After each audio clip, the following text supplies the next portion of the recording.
ang ating damdamin ay katulad ng damdamin, O Diyos, umabot po kayo sa akin na isang makasalanan. Bahagi o ng pagkilala natin sa daigdig na ito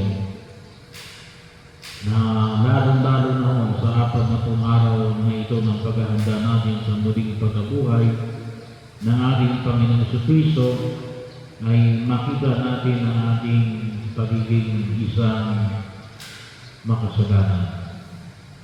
At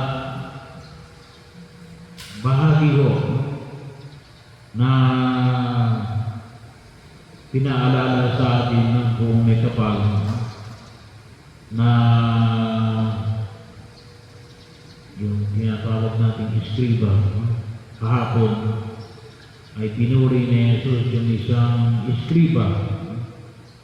Pero ngayon, sa Ebanghelyo natin ngayon, ay ipinapamanig niya na ang iskribang ito ay hindi kalugod-lugod sa Diyos. Bakit? Hindi dahil sa siya ay hindi makasalanan, hindi siya gumagawa ng kasalanan.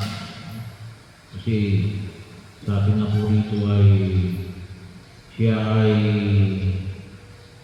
nagpapasalamat sapagkat hindi siya katulad ng mga magnanakaw, mga magdaraya, mga mangalunya, at katulad ng publikano. Kapag sinabi natin publikano, ay ibig sabihin ay publicly known sinner. Kinikilala isang makasalanan. Ibig sabihin, kilala na isang makasalanan. So, na siya ay nag-aayuno ng 2 beses sa loob ng isang linggo. Mahirap po mag-ayuno kapag 2 beses sa loob ng isang linggo.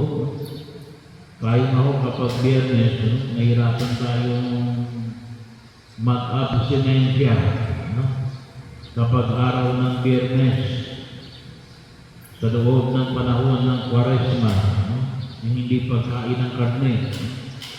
Ito talagang pag-aayuno. Alam niyo, yung pag-aayuno sa mga Hudyo ay hindi talaga pagkain. Hindi talaga pagkain ng anuman maliban lamang sa tubig. Sa loob ng araw ng kanilang pag-aayuno, sila ay kakain na lamang kapag lumubog na yung araw. So, mabigat mo yun, no? Kahit mo, nahihirapan kayong mag-abstinensya lang, hindi lang pagkain ng karne sa panahon ng Kwaresma, Biyernes, sa panahon ng Kwaresma. Ibig sabihin ay talagang tumutupad sa paanyaya at ng utos ng banal na kasulatan sang-ayon sa lumang tipan. Yung paanyaya na ito, mga ginagawa niya. Kaya lang, bakit yung makasalanan ang pinuri ni Jesus? Sapagkat hindi naman tayo kapasihan ng Diyos kung ibig sabihin ay sa paanyaya ng pagkalingan. Ang paanyaya ng Diyos rin, tayo magsisi at makita natin yung ating mga pagkukulang at kahinaan. Yun ang ibigyan natin ng pansin. Kaya nga po, bahagi ng ating pagninilay ngayong tayo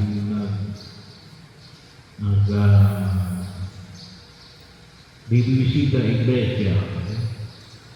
Bahagi ng ating pagkilos natin, pagkilala natin na nawa ay tayo tayo ay magsisi at tumalikod sa ating kasalanan. Hindi yung ipamanig natin yung, ito yung magandang ginagawa ko. Nung yung paanyaya natin, yung paanyaya na tayo ay maihawon mula sa ating kahinaan at kakulangan. At hayaan natin na tayo ay gabayan ng Diyos. Hayaan natin na tayo ay makapagsisi at tumalikod sa ating mga kasalanan. At hilingin natin alin na nawa, ito yung tunay na paghahandog ng ating sarili sa harapan ng Diyos.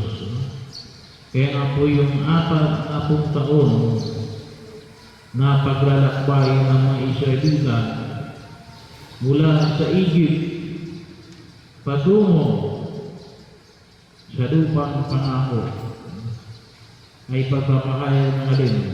Sabi nga po ay bakit umabot ng 40 years? Kasi sabi ko ng mga eksperto sa banal na kasulatan, kung maglalakbay kayo ng lahat mula Egypt hanggang sa Israel, it will only take 11 days. 11 days.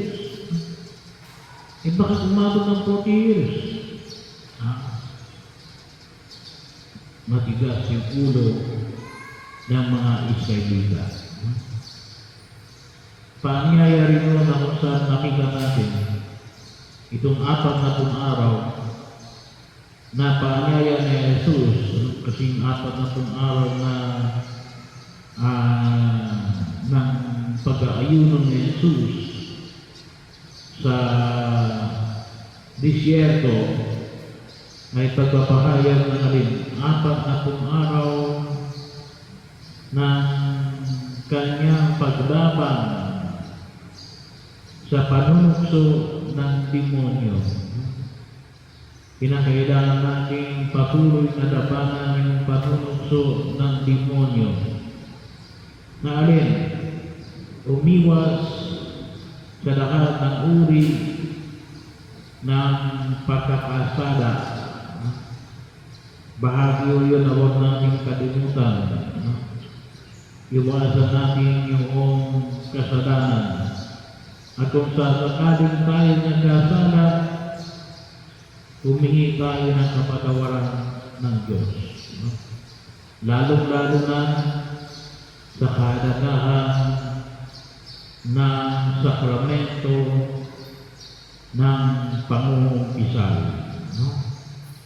So, bahagi ho yun na kung saan ay makita ho natin. Alam yun, sabi ko nga, kung nakaraang kumpisal ang bayan, kakaunti ho rin ang kumpisal, ay sayang. Sayang. Bahagi yun ng pagkakataon. Kasi maraming pari ang dumating, yung pari ng Vicario, para tulungan ako para kayo ay makumpisal. Kung sana po ay huwag namin sayangin yung pagkakataon na yun. Kaya ito yung nakita natin sa Ebanghelyo. Ang publikano na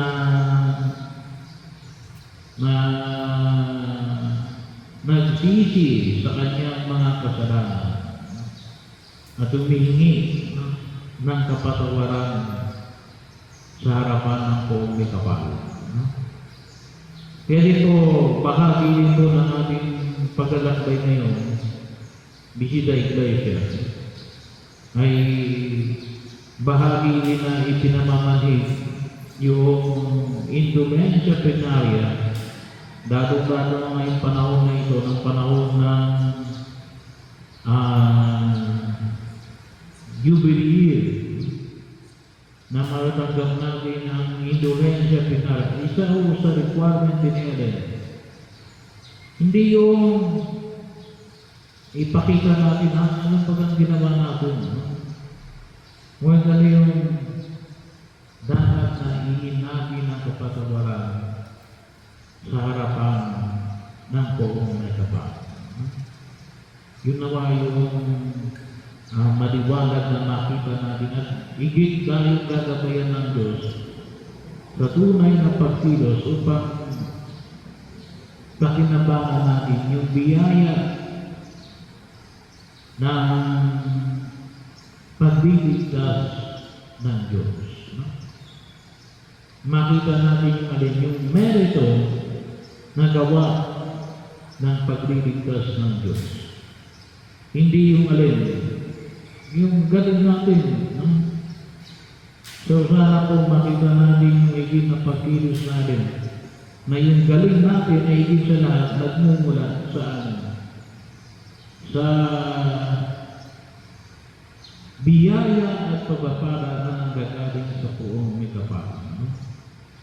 The graciousness of God na nais niyang ipamahid sa bawat isa sa atin sa pamagitan ng kanyang higit na pagkapatawad at muling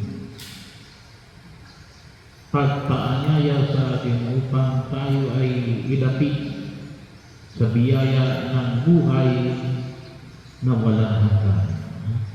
So ito yung dalangin natin sa harapan ng poong may kapal.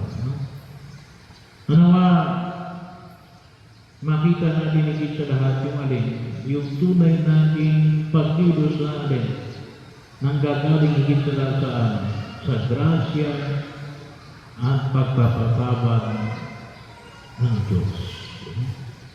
Na makita natin yung biyaya na ito, kaya ito yung bagay na itinagkakaloob ng poong may kapal, gawa ng alin, ng dakilang biyaya na ipinagkakaloob ng Diyos, dulot higit sa lahat ng kanyang pagpapatawad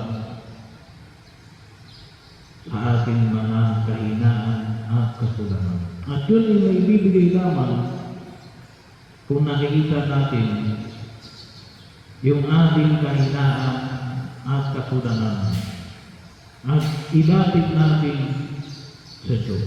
No? Hindi mo titignan sa atin ng Diyos kung ano yung ating mga magagandang ginawa. No? Mas titignan ng Diyos ng alin kung ano yung ating hinihingi ng kapatawaran na nais siyang bigyan ng pagpapatawad upang higit nating pakinabangan ng kanyang pagliligtas. At yun po naman yung makita natin kaya katulad ng publikano, no? Na pinuri ni Jesus. Bakit? Sapagkat nakita niya yung kanyang kahinaan at kakulangan at higit sa lahat yung alin, yung pangailangan niya ng pagpapatawad ng Diyos. At itong unawa ay ilapit natin sa poong may kapal na higit nating maunawaan yung higit na pagkilala ng pagkilos ng Diyos sa ating pang-araw-araw na buhay.